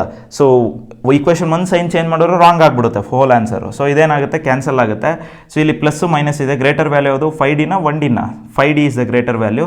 ಸೊ ಹೆನ್ಸ್ 5 ಅನ್ನೋದ್ರೆ 4d ಆಗುತ್ತೆ which is equal to minus ಏನಾಗುತ್ತೆ, ಆ್ಯಡ್ ಅಪ್ ಆಗಬೇಕು. Greater value sign is minus. So ಇಲ್ಲಿ ಆ್ಯಡ್ ಆದರೆ ಏನಾಗುತ್ತೆ, 8 + 2 ಅಂದರೆ 10, 1 3 + 5 1 6. ಸೊ ಹಾಗಾಗಿ D is equal to -60 divided by 4, 4 1s 4 15s. D is equal to -15 ಆಯಿತು. ಸೊ ನಮಗೇನು ಸಿಕ್ತು, ಡಿ ವ್ಯಾಲ್ಯೂ ಸಿಕ್ತು. ಈಗ ಅದೇ ಡಿ ವ್ಯಾಲ್ಯೂನ ಇಲ್ಲಿಗೆ ಅಪ್ಲೈ ಮಾಡಿದ್ರೆ we can get A value. So ನೋಡಿ, ಈಗ A is equal to D value ಏನು, -15 plus of -15 is equal to 38. So ಅವಾಗ ಏನಾಗುತ್ತೆ -15 ಆಗುತ್ತೆ, -15 ಈ ಕಡೆ ಬಂದರೆ ಪ್ಲಸ್ ಆಗುತ್ತೆ. 38 + 15 ಇಸ್ ನೋಡಿ ಈ ಪ್ಲಸ್ ಅಲ್ಲ, ಓಕೆ ಫೈನ್, ಅದನ್ನು ನಾನೇನು ಮಾಡ್ತೀನಿ ಸಿಂಪ್ಲಿಫೈಡ್ ಆಗಿ ಬರಿತೀನಿ. a - 15 = 38, -15 ಈ ಕಡೆ ಬಂದರೆ 38 + 15 = a. ಓಕೆ, ಸೊ 38 + 15 ಅಂದರೆ 5 + 8 3, ಓಕೆ, ಸೊ 1 3 + 4 1 53 = a ವ್ಯಾಲ್ಯೂ ಏನಾಯಿತು 53 ಸಿಕ್ತು. ಸೊ ಹಾಗಾಗಿ 53 ಬರೆದು ಬಿಡೋಣ. 53 15 ಹೋದರೆ ನಮಗೆ 38 ಸಿಗುತ್ತೆ. Next third term, fourth term, fifth term ನಾನು ಇಲ್ಲಿ ಬರೀತೀನಿ. a3 = a + 2d, a4 = a + 3d, a5 = a + 4d. So ಈ a ವ್ಯಾಲ್ಯೂ ಗೊತ್ತಿದೆ, ದಟ್ ಈಸ್ 53 ಅಂತ ಹೇಳಿ, ಡಿ ವ್ಯಾಲ್ಯೂ ಗೊತ್ತಿದೆ, ಸಬ್ಸ್ಟಿಟ್ಯೂಟ್ ಮಾಡಿ ಆ 3 ವ್ಯಾಲ್ಯೂಸಿಗೆ ಆನ್ಸರ್ ತೊಗೊಂಡು ಇಲ್ಲಿ ನಮಗೆ ಕಮೆಂಟ್ ಸೆಕ್ಷನಲ್ಲಿ ನೀವು ಕಮೆಂಟ್ ಮಾಡಿ ಆಮೇಲೆ ಬಾಕ್ಸಿಗೆ ಫಿಲ್ ಮಾಡಿದ್ರೆ ಆಯಿತು. Okay fine. ಸೊ ನಾವು ಲೆಟ್ ಅಸ್ ಮೂವ್ ಟು, ಮಾಡ್ತೀರಾ ಅಂತ ಅಂದ್ಕೊಳ್ತೀನಿ. ನಾವು let us move to the fourth question, 4ನೇ ಕ್ವಶನ್ಗೆ ಹೋಗೋಣ. ಸೊ ಫೋರ್ತ್ ಕ್ವಶನ್ ಮತ್ತು ಫಿಫ್ತ್ ಕ್ವಶನ್ ನಾನು ಬರ್ಕೊಂಡಿದ್ದೀನಿ. 2 ಕ್ವಶನನ್ನು ನಾವು ಸಾಲ್ವ್ ಮಾಡ್ತಾ ಹೋಗ್ತೀವಿ. ಸಾಲ್ವ್ ಮಾಡಾದ್ಮೇಲೆ we will see. Okay, so ತುಂಬ ಸಿಂಪಲ್ ಕ್ವಶನು, 2 ಮಾರ್ಕ್ಸಿಗೆ ಕೇಳ್ಬೋದಾದಂಥ ಕ್ವಶನು, 2 ಕೂಡ ಇಂಪಾರ್ಟೆಂಟೇ. ಓಕೆ, ಇದೇ ಕೇಳ್ತಾರೆ ಅಂತಲ್ಲ, ನ್ಯೂಮರಿಕಲ್ ವ್ಯಾಲ್ಯೂ ಚೇಂಜ್ ಮಾಡಿಬಿಟ್ಟು ಕೇಳಬಹುದು. ಓಕೆ, ಏನಿದೆ ಕ್ವಶನಲ್ಲಿ ನೋಡ್ತಾ ಹೋಗೋಣ. Which term of AP is AP 3 8 13 18 is 78. ಅರ್ಥ ಮಾಡ್ಕೊಳ್ಳಿ, ಇದೇನಿದೆ ಏನು ಹೇಳ್ತಿದ್ದಾರೆ ಅಂದರೆ 78 78 ಈಸ್ ಯಾವುದೋ ಒಂದು ಟರ್ಮು ಮಧ್ಯದಲ್ಲಿ ಓಕೆ, ಸೊ 18 ಆದಮೇಲೆ 23 28 ಈ ಥರ ಬರ್ತಾ ಹೋಗುತ್ತೆ ಬೇರೆ ಬೇರೆ ಟರ್ಮ್ಸು. ಅದೇ ರೀತಿ 78 ಈಸ್ ಆಲ್ಸೋ ಎ ಟರ್ಮ್. ಆದರೆ ಎಷ್ಟನೇ ಟರ್ಮು? ಈಗ 18th ಎಷ್ಟನೇ ಟರ್ಮ್ ಅಂತ ಕೇಳಿದ್ರೆ ನೀವು ಡೈರೆಕ್ಟಾಗಿ ಹೇಳ್ತೀರಾ 4th ಟರ್ಮ್ ಅಂತ. So which term of AP 3 8 13 is 18 ಅಂದರೆ 4th ಟರ್ಮ್ ಡೈರೆಕ್ಟಾಗಿ ಬರೀತೀರಾ, ಯಾಕಂದರೆ ಗೊತ್ತಿದೆ ಇಲ್ಲಿ. ಬಟ್ ಆದರೆ 78 ಎಷ್ಟನೇ ಟರ್ಮು? ಎಷ್ಟೋ ಒಂದನೇ ಟರ್ಮ್ ಇದೆ, ಅದು ಗೊತ್ತಿಲ್ಲ ಯಾವುದು ಅಂತ. ಸೊ ಹಾಗಾಗಿ n ವ್ಯಾಲ್ಯೂನ ನಮಗೆ ಗೊತ್ತಿಲ್ಲ, ಅದನ್ನು ಕ್ವಶನ್ ಮಾರ್ಕ್ ಅಂದರೆ ಅದನ್ನು ಫೈಂಡ್ ಔಟ್ ಮಾಡಬೇಕು. ಸೊ a ವ್ಯಾಲ್ಯೂ ನಮಗೆ AP ಗೊತ್ತಿದೆ, ವಿಚ್ ಈಸ್ 3. ಕಾಮನ್ ಡಿಫ್ರೆನ್ಸ್ ಅವರೇ AP ಅಂತ ಕೊಟ್ಟಿದ್ದಾರೆ, ಡೈರೆಕ್ಟಾಗಿ ಕಾಮನ್ ಡಿಫ್ರೆನ್ಸ್ ಫಾರ್ಮುಲಾ ಹಾಕಿ an - an - 1. So a2 - a1 ಹಾಕ್ಬಿಡಿ, ಏನು ತೊಂದರೆ ಇಲ್ಲ. So 8 - 3 which is equal to 5. Common difference 5 ಅಂತ ಗೊತ್ತಾಯಿತು. n ಕಂಡುಹಿಡಿಬೇಕು. ಸೊ ಇದು ಯಾವುದೋ ಒಂದು ಟರ್ಮ್ ಬರ್ತದೆ ಅಂದಾಗ we have to take this value as what? an. ಇದೇ ವ್ಯಾಲ್ಯೂನ ನಾವೇನಂತ ತಗೋಬೇಕು? an ಅಂತಲೇ ತಗೋಬೇಕು. ಸೊ ಆ ವ್ಯಾಲ್ಯೂನ an ಅಂತ ತಗೊಂಡ್ರೆ ನಮಗೆ n ವ್ಯಾಲ್ಯೂ ಬರೋದು, ಆಯಿತಾ? Okay fine. So an is equal to what? 78. So ಹಾಗಾಗಿ an ಫಾರ್ಮುಲಾ ಹಾಕ್ತೀನಿ, a + n - 1 ಟೈಮ್ಸ್ d ಅಂತ ಹೇಳಿ. ಓಕೆ, ಸೊ a ವ್ಯಾಲ್ಯೂ ಏನಿದೆ 3 ಇದೆ, ಪ್ಲಸ್ n ಗೊತ್ತಿಲ್ಲ, ಅದನ್ನೇ ಫೈಂಡ್ ಔಟ್ ಮಾಡಬೇಕು. ಕಾಮನ್ ಡಿಫ್ರೆನ್ಸ್ ಏನಿದೆ 5 ಇದೆ. ಸೊ an ವ್ಯಾಲ್ಯೂ ಏನಿದೆ 78 ಇದೆ, ಹೌದಾ? ಸೊ 3ನ ಈ ಕಡೆ ಕಳಿಸ್ಕೊಳ್ಳೋಣ. 78 - 3 ಇಸ್ ಈಕ್ವಲ್ ಟು, ಸೊ ಏನಾಗುತ್ತೆ n - 1 ಟೈಮ್ಸ್ 5 ಆಗುತ್ತೆ. ಸೊ ಇಲ್ಲೇನಾಗುತ್ತೆ 75 is equal to 5 × n is 5n - 5. ಈ 5ನ ಈ ಕಡೆ ಕಳಿಸ್ಕೊಂಡ್ರೆ 75 + 5 ಆಗುತ್ತೆ, which is equal to 5n. 75 + 5 ಅಂದರೆ 8 is, this is simple calculation ಅಷ್ಟೇ. n ಮಲ್ಟಿಪ್ಲಿಕೇಶನ್ ಇದೆ, ಈ ಕಡೆ ಬಂದರೆ ಏನಾಗುತ್ತೆ division. 5 1s, okay, so 5 1s 5, 5 6 30. So ಹಾಗಾಗಿ n ಈಸ್ ಈಕ್ವಲ್ ಟು ಏನಾಗುತ್ತೆ 16. ಸೊ ಹಾಗಾಗಿ ಇದು ಮೊದಲನೇ ಟರ್ಮು, 2ನೇ ಟರ್ಮು, 3ನೇ ಟರ್ಮು, ಅದು 4th ಟರ್ಮು. ಅದೇ ರೀತಿ ಇದು ಹೋದರೆ ಇದೆಷ್ಟನೇ ಟರ್ಮು? 16th ಟರ್ಮ್ ಆಗುತ್ತೆ. Okay, so this is the answer. Multiple choice ಕ್ವಶನ್ಗಾದರೂ ಕೇಳ್ಬೋದು, ಅಥವಾ 2 ಮಾರ್ಕ್ಸ್ ಕ್ವಶನ್ಗಾದರೂ ಕೇಳ್ಬೋದು. ಈಸಿ ಕ್ವಶನು ಒಂದು ಕ್ವಶನ್ ಕೇಳ್ತಾರೆ ಈ ಥರ ಕಾನ್ಸೆಪ್ಟಲ್ಲಿ. ಓಕೆ, ಸೊ ಅರ್ಥ ಆಯಿತು ಅಂದ್ಕೊಳ್ತೀನಿ. ಪಾಸ್ ಮಾಡಿ ಒಂದ್ಸಲ ಪ್ರಾಕ್ಟೀಸ್ ಮಾಡಿ ಫೆಮಿಲಿಯರ್ ಆಗ್ತೀರಾ. ನೆಕ್ಸ್ಟ್ 5th ಕ್ವಶನಲ್ಲಿ ಫಸ್ಟ್ ಸಬ್ ಕ್ವಶನ್ ನೋಡೋಣ. ಸೊ ಫಸ್ಟ್ ಸಬ್ ಕ್ವಶನಲ್ಲಿ ಏನು ಕೇಳಿದ್ದಾರೆ? Find the number of terms. ಅವರೇ ಕೊಟ್ಬಿಟ್ಟಿದ್ದಾರೆ ನಂಬರ್ ಆಫ್ ಟರ್ಮ್ಸ್ ಅಂದರೆ ಡೈರೆಕ್ಟ್ ವ್ಯಾಲ್ಯೂ ಅದು n, ಇಲ್ಲ ಅಂದರೆ ಇಂಡೈರೆಕ್ಟಾಗಿ ಈ ರೀತಿ ಕೇಳ್ತಾರೆ. ಓಕೆ, ಸೊ n ವ್ಯಾಲ್ಯೂ ಕಂಡುಹಿಡಿಬೇಕು. ಓಕೆ, ಸೊ ಡೈರೆಕ್ಟ್ ಫಾರ್ಮುಲಾ ಹಾಕೋಣ. an is equal to what? a + n - 1 times d. So a value ಗೊತ್ತಿದೆ, ವಿಚ್ ಈಸ್ 7. n ವ್ಯಾಲ್ಯೂ ಗೊತ್ತಿಲ್ಲ, ಹಾಗಾಗಿ n - 1 ಹಾಗೆ ಬರ್ಕೊಳ್ತೀನಿ. ಕಾಮನ್ ಡಿಫ್ರೆನ್ಸ್ ವ್ಯಾಲ್ಯೂ ಗೊತ್ತಿಲ್ಲ ನಮಗೆ. Common difference is equal to ಅವರೇ ಹೇಳಿದ್ದಾರೆ AP ಅಂತ ಹೇಳಿ, ಡೈರೆಕ್ಟಾಗಿ ಅಪ್ಲೈ ಮಾಡೋಣ. ಸೊ a2 ಈಸ್ 13, 13 - 7 ಅಂದರೆ ಎಷ್ಟಾಗುತ್ತೆ? Okay, 6 is the common difference. So common difference ಗೊತ್ತಾಯಿತು ನಮಗೆ 6 ಅಂತ ಹೇಳಿ. ಸೊ an ನೋಡಿ ಲಾಸ್ಟ್ ಟರ್ಮ್ ಏನಿದೆ, ದಟ್ ಈಸ್ 205, 205. ಈ 7 ಈ ಕಡೆ ಕಳಿಸ್ಕೊಳ್ಳೋಣ. 205 - 7 ಈಸ್ ಈಕ್ವಲ್ ಟು 6n - 6 ಆಗುತ್ತೆ. ಸೊ 205 7 ಹೋಯಿತು ಅಂತ ಹೇಳಿದ್ರೆ 198 ಆಗುತ್ತೆ. 198 -6 ಈ ಕಡೆ ಬಂದರೆ +6 ಆಗುತ್ತೆ, which is equal to 6n. So 198 + 6 ಅಂದರೆ 204 ಆಯಿತು ಮತ್ತೆ. So which is equal to 6n. ಈ 6ನ ಈ ಕಡೆ ಕಳಿಸ್ಕೊಳ್ಳೋಣ. 204 / 6 ಈಸ್ ಈಕ್ವಲ್ ಟು n. ನೋಡಿ 6 1s 6 3s, ಓಕೆ, 18 ಆಗುತ್ತೆ. ಮತ್ತೇನು ಉಳಿಯುತ್ತೆ? 2 ಉಳಿಯುತ್ತೆ, 24 ಆಗುತ್ತೆ. So 6 4s 24. Therefore n is equal to 34. ಅಂದರೆ ಎಷ್ಟು ಟರ್ಮ್ಸ್ ಇದೆ ಓವರ್ ಆಲ್ AP-ನಲ್ಲಿ? ಟೋಟಲ್ ಆಗಿ 34 ಟರ್ಮ್ಸ್ ಇದೆ. ಅದರಲ್ಲಿ 34th term A34 is equal to what? 205. Okay. So 205 34ನೇ ಟರ್ಮ್ ಏನಾಗುತ್ತೆ 205. This is the simple solution for this question. Okay, so ಅರ್ಥ ಆಯಿತು ಅಂದ್ಕೊಳ್ತೀನಿ. ನಾವು let us go to second sub question. Okay, second sub ಕ್ವಶನಿಗೆ ಹೋಗೋಣ. ಸೇಮ್ ಅದೇ ರೀತಿ ಇದೆ. ಕಾಮನ್ ಡಿಫ್ರೆನ್ಸ್ ಫಸ್ಟ್, ಇದು ಕಾಮನ್ ಡಿಫ್ರೆನ್ಸ್ ಬರ್ಕೊಳ್ಳೋದಕ್ಕಿಂತ ಮುಂಚೆ so convert it into general form. ಅಂದರೆ 18 ಇದು ಯಾವುದಿದೆ ಮಿಕ್ಸ್ಡ್ ಫ್ರ್ಯಾಕ್ಷನ್ ಇದೆ, ಅದನ್ನು ಡೆಸಿಮಲ್ಸಿಗೆ ಕನ್ವರ್ಟ್ ಮಾಡೋಣ. 15 2s 30, 30 + 1 ಅಂದರೆ 31, 31.5/2 ಅಂದರೆ 15.5, 15ವರೆನ 15.5 ಡೈರೆಕ್ಟಾಗಿ ಈಗ ಬರ್ಕೋಬೋದು. ಓಕೆ, ಸೊ ಅದಾದಮೇಲೆ 13 ಬರುತ್ತೆ. 13 ಆದಮೇಲೆ ಓಕೆ ವಿ ಕ್ಯಾನ್ ರೈಟ್ -47. ಹೌದಾ? ಓಕೆ, ಸೊ ಈಗೇನಾಯಿತು, common difference is equal to A2 - A1. ಇದರಲ್ಲಿ A2 15.5 - 18 ಇದೆ. ಸೊ ನಿಮಗೆ ಸಿಂಪ್ಲಿಫೈ ಮಾಡಿದ್ರೆ -3.5 ಬರುತ್ತೆ. ಓಕೆ, ಸೊ -3.5, 15.5 ಅಂದರೆ 5 ಅಂದರೆ 16. ಓಕೆ, ಸೊ -2.5 ಬರುತ್ತೆ. ಇಟ್ ಈಸ್ ನಾಟ್ 3.5, 2.5 ಬರುತ್ತೆ. ನೀವು ಸಿಂಪಲ್ ಕ್ಯಾಲ್ಕುಲೇಷನ್ ಮಾಡಬಹುದು. ಸೊ ಈಗ ನಾನೇನು ಕಂಡುಹಿಡಿಬೇಕು, ಎನ್ ವ್ಯಾಲ್ಯೂ. ಸೊ ಹಾಗಾಗಿ AN ಫಾರ್ಮುಲಾ ಹಾಕ್ತೀನಿ. A ಏನಿದೆ 18 ಪ್ಲಸ್ ಎನ್ ವ್ಯಾಲ್ಯೂ ನನಗೆ ಗೊತ್ತಿಲ್ಲ -1. Last term okay, so common difference ಏನಿದೆ -2.5. ಸೊ ಲಾಸ್ಟ್ ಟರ್ಮ್ ಏನಿದೆ -47 ಇದೆ ಈಸ್ ಈಕ್ವಲ್ ಟು 18. ಈ 18ನ ಈ ಕಡೆ ಕರ್ಕೊಬಿಡೋಣ. ಸೊ ಹಾಗಾಗಿ -18 ಆಗುತ್ತೆ which is equal to okay, so 2.5 into N ಅಂದರೆ -2.5n. ನೋಡಿ minus into minus is plus 2.5 ಆಗುತ್ತೆ. ಓಕೆ, ಸೊ ಈಗ 47ಅಲ್ಲಿ 18, 47 ಪ್ಲಸ್ ಓಕೆ ಮೈನಸ್, ನೋಡಿ ಇದು ಮೈನಸ್ ಇದೆ, ಇಲ್ಲೂ ಮೈನಸ್ ಇದೆ, ಆ್ಯಡ್ ಮಾಡಬೇಕು. ಸೊ 8 + 7 ಅಂದರೆ 15, 1 4 + 5 5 + 1 60, 65 ಆಗುತ್ತೆ. 65 ಇಲ್ಲೇನಾಗುತ್ತೆ, ಪ್ಲಸ್ ಇದ್ದಿದ್ದೇನಾಯಿತು, ಈ ಕಡೆ ಪ್ಲಸ್ 2.5 ಈ ಕಡೆ ಬಂದಾಗ -2.5 ಆಗುತ್ತೆ. -2.5 is equal to -2.5n.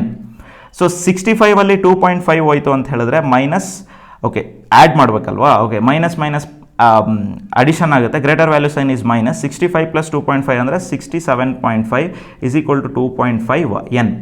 So minus ಇದೆ. ಸೊ ಹಾಗಾಗಿ ಈ ಮೈನಸ್ ಈ ಕಡೆ ಬಂದರೆ ಏನಾಯಿತು, -67.5 ಡಿವೈಡೆಡ್ ಬೈ -2.5 ಆಗುತ್ತೆ which is equal to n.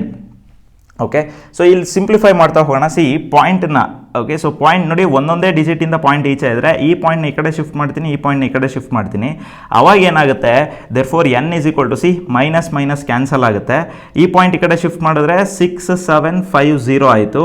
ಈ ನ್ಯೂಮರೇಟ್ರಲ್ಲಿರೋ ಪಾಯಿಂಟ್ನ ಆ ಕಡೆ ಶಿಫ್ಟ್ ಮಾಡಿದ್ರೆ ಕೆಳಗಡೆ 0 ಹಾಕಬೇಕು which is 250. So 0 gets cancel. ನಾನು ಪಾಯಿಂಟ್ ಅಲ್ಲೇ ಕ್ಯಾನ್ಸಲ್ ಮಾಡ್ಬೋದಿತ್ತು, ಬಟ್ ಏನಾಗುತ್ತೆ ಓಕೆ ಕನ್ಫ್ಯೂಷನ್ ಆಗುತ್ತೆ ಅಂತ ಹೇಳ್ಬಿಟ್ಟು ಈ ರೀತಿ ಮಾಡಿದ್ದೀನಿ ಅಷ್ಟೇ. ಓಕೆ, ಸೊ 25 1s 20, 67 ಇದೆ, 25 2s 50 ಆಗುತ್ತೆ. ಸೊ 50 ಅಂದರೆ ಎಷ್ಟು ಉಳಿಯುತ್ತೆ ನೆಕ್ಸ್ಟು, ಓಕೆ 175 ಉಳಿಯುತ್ತೆ. Okay here only we will solve. Okay here only we will solve. So 25 675 ಹೌದಾ. So 25 2s 50. ಓಕೆ, ಸೊ ಎಷ್ಟು ಉಳಿಯುತ್ತೆ, ಹಿಯರ್ 7 1 ಇಲ್ಲಿ ಕೆಳಗಡೆ 5 ಆಗುತ್ತೆ. ಸೊ 25 6 25 7s 175 ಬರುತ್ತೆ. Okay, so 0. ಸೊ ನೀವು ಮಲ್ಟಿಪ್ಲೈ ಮಾಡಿ 7 5s 25. Okay, so 2 7 2s 14. Okay 7 2s 14 14 + 2 15. Okay, so ಇಲ್ಲೇನಾಗುತ್ತೆ ಅಂತ ಹೇಳಿದ್ರೆ 175 ಅಲ್ಲ. ಓಕೆ, ಸೊ 25 × 6 ಅಂದರೆ 150, 25 × 7 ಅಂದರೆ 170 ಕರೆಕ್ಟ್. ಸೊ ಹಾಗಾಗಿ ಏನಾಯಿತು 25 7s. Therefore total number of terms ಎಷ್ಟಾಗುತ್ತೆ ಇಲ್ಲಿ, n is equal to 27. Okay, so this is the simple calculation. So I hope you understood. ನಿಮಗೆ ಕ್ಲಿಯರಾಗಿ ಅರ್ಥ ಆಯಿತು ಅಂದ್ಕೊಳ್ತೀನಿ. ಸೊ ಏನೇ ಡೌಟ್ಸ್ ಇದ್ದರೂ ಏನೇ ಕನ್ಫ್ಯೂಷನ್ಸ್ ಇದ್ದರೂ ನೀವು ಕಮೆಂಟ್ ಸೆಕ್ಷನಲ್ಲಿ ಕಮೆಂಟ್ ಹಾಕ್ಬೋದು. ಅದಾದಮೇಲೆ ಒಂದು ಸಲ ಪಾಸ್ ಮಾಡಿಬಿಟ್ಟು ಸಾಲ್ವ್ ಮಾಡಿದಾಗ ನಿಮಗೆ ಕ್ಲಿಯರಾಗಿ ಆನ್ಸರ್ಸು ಬರ್ತಾ ಹೋಗುತ್ತೆ. ಕ್ಲಿಯರ್? ಓಕೆ, ಸೊ ನೆಕ್ಸ್ಟ್ ವೀಡಿಯೋನಲ್ಲಿ ಕ್ವಶನ್ ನಂಬರ್ 6ಇಂದ ನಾವು ಸಾಲ್ವ್ ಮಾಡ್ತಾ ಹೋಗ್ತೀವಿ. ಈಚ್ ಆ್ಯಂಡ್ ಎವ್ರಿ ಕ್ವಶನು ನಾನು ಎಕ್ಸ್ಪ್ಲೇನ್ ಮಾಡ್ತಾ ಹೋಗ್ತೀನಿ, ಸಾಲ್ವ್ ಮಾಡ್ತಾ ಹೋಗ್ತೀನಿ. ಸೊ ಹಾಗಾಗಿ ಈ ಒಂದು ವೀಡಿಯೋಗೆ ಹೊಸಬ್ರು ಯಾರಾದರೂ ಬಂದಿದ್ದರೆ ಸೊ ದಯವಿಟ್ಟು ಸಬ್ಸ್ಕ್ರೈಬ್ ಮಾಡಿ ಹಾಗೂ ನಿಮ್ಮ ಫ್ರೆಂಡ್ಸಿಗೆ ಶೇರ್ ಮಾಡಿ ಅಂತ ಕೇಳ್ತಾ ನಮಸ್ತೆ.